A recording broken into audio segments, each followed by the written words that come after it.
Yeah, Laurel, at last check, he was in critical but stable condition. He's at Legacy Emmanuel Medical Center getting some great care. In the meantime, here at Forest Rim Apartments, neighbors are still trying to process what happened Wednesday morning.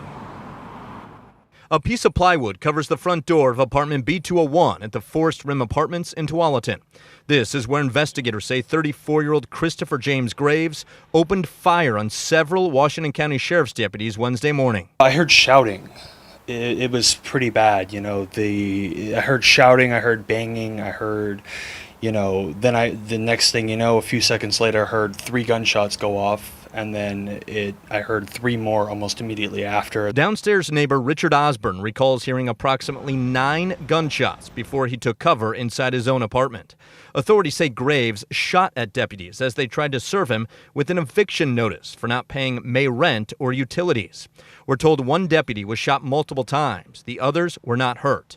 About 2 hours after the shooting, Graves was found dead inside his apartment.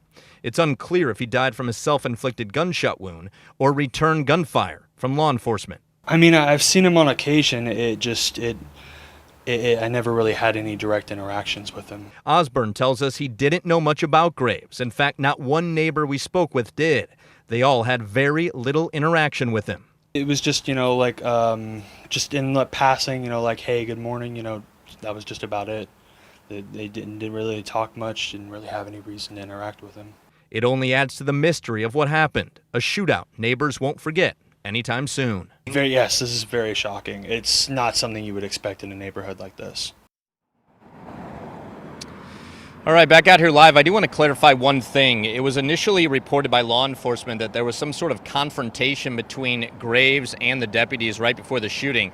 Well, it turns out that's not the case. We're told now that Graves shot at the deputies from inside his apartment before they even reached him. Again, the injured deputy is at the hospital in critical but stable condition. Laurel.